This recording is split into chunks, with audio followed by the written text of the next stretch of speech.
I'm Mr. Clifford, and this is Adrian Hill, and welcome to Crash Course Economics.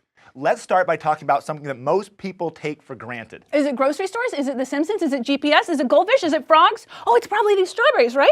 No, I was going to say markets. But strawberries are great. Yeah, but where do you think strawberries came from? The ground, the farmer, the market, the grocery store, the miracle of life. Now look around you. Where did all that stuff come from? And who made it? And why? Well, the answer is simple, but it's underrated. It's markets. And for most of us, farms and factories and stores. But mainly, it's just markets. Can I have a strawberry now?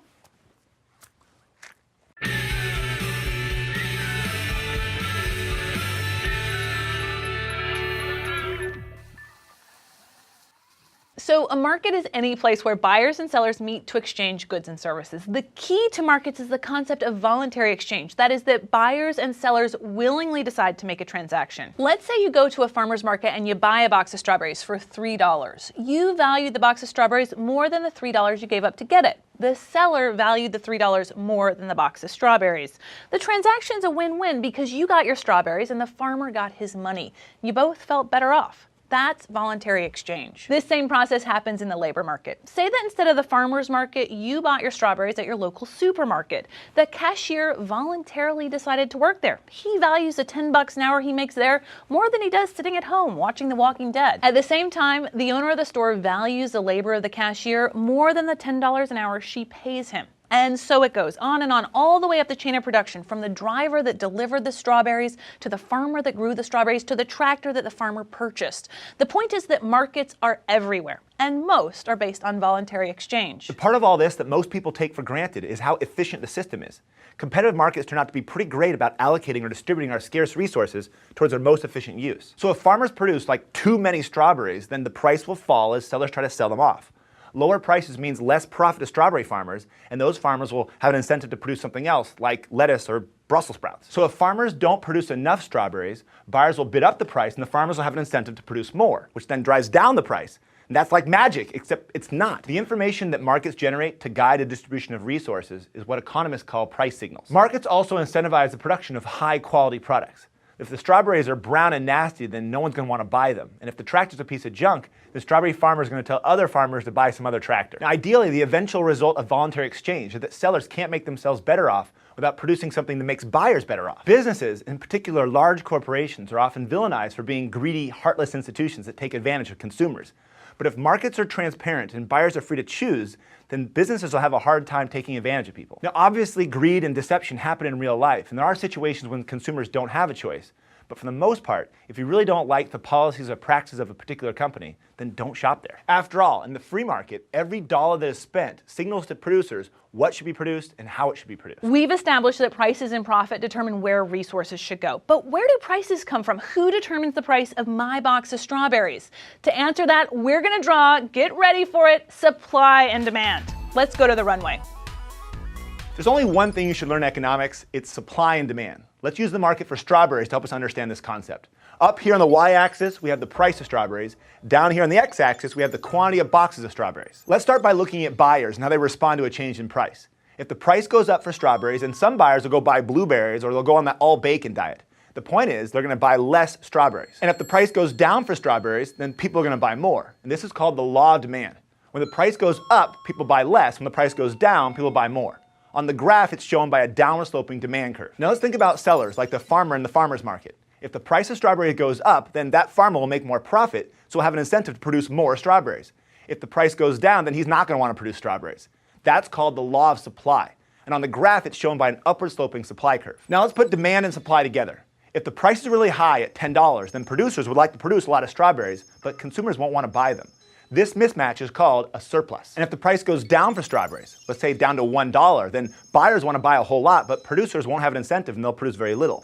Again, you have a mismatch, but this one's called a shortage. And there's only one price where the quantity that buyers want to buy is exactly equal to the quantity sellers want to sell. And it's right here where supply equals demand. The price is called the equilibrium price, and quantity is called the equilibrium quantity. Okay, sure your graph makes sense, but the price of strawberries isn't always $3. Sometimes it goes up to $6. And at Whole Foods, local, artisanally grown strawberries, the fancy strawberries, can cost upwards of $12. But I guess Whole Foods is a whole other world where price has nothing to do with realistic economics. We'll stick to normal strawberries. In fact, the prices for all sorts of stuff change all the time. External forces can shift both the supply and demand curves, changing the equilibrium price and quantity.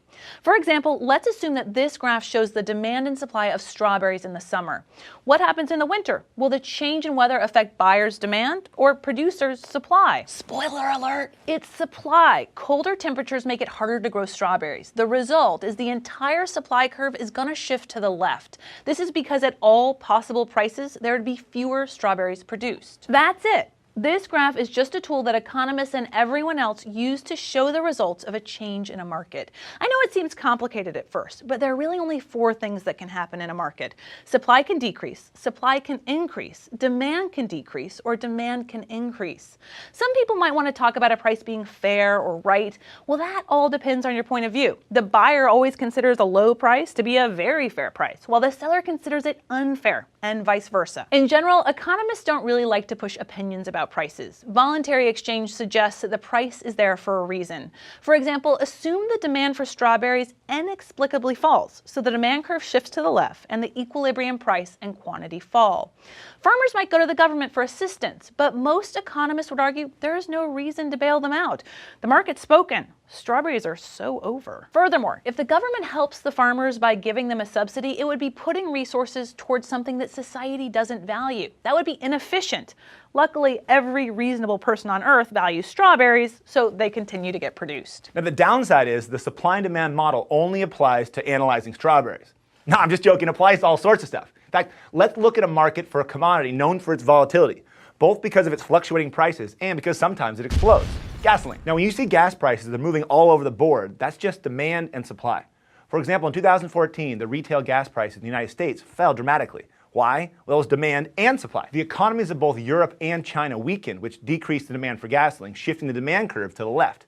At the same time, new fracking technology and restored production of oil in Iraq and Libya caused the supply of gasoline to increase or shift to the right. The combination drove gas prices down by more than 40% per gallon. And that's it. Now you can tell all your friends you understand supply and demand. It's a big day for you. It's a big day. So markets and supply and demand are awesome. But sometimes they're not awesome. For example, we don't want to use the market approach when it comes to firefighters. 911, what's your emergency? My house is on fire. How much do you charge to put it out? It'll be $10,000. What's your credit card number? They're all melted.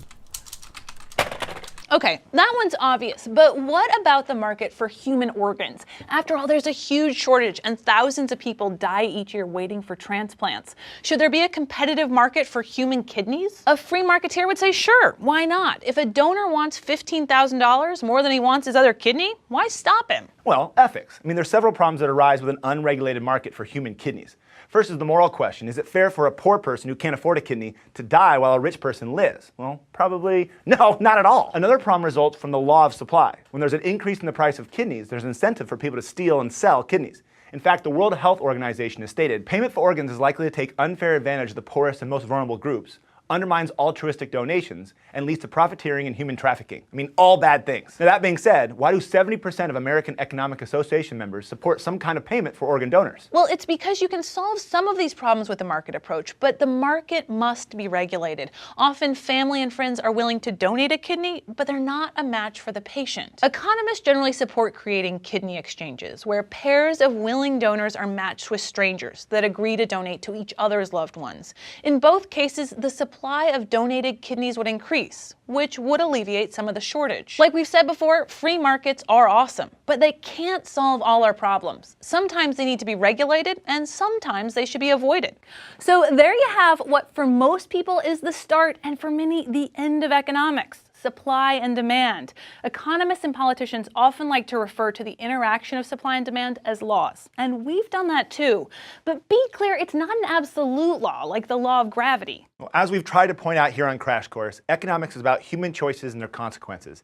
Even though supply and demand behave in a predictable way that we've seen in the models, we can't lose sight of the fact that both of them are reliant on humans acting as buyers and sellers. Our actions influence supply and demand in a way that they can't influence gravity, no matter how much we might want to. Whoa. That's After Effects. And that's something to keep in mind when you hear us or anybody talking about economic laws. Thanks for watching. We'll see you next time. Thanks for watching Crash Course Economics. It was made with the help of all these nice people. You demanded it, and they supplied it. Now, if you want them to keep supplying it, please head over to Patreon. It's a voluntary subscription platform that allows you to pay whatever you want monthly to help make Crash Course free for everyone forever. Thanks for watching DF2BA.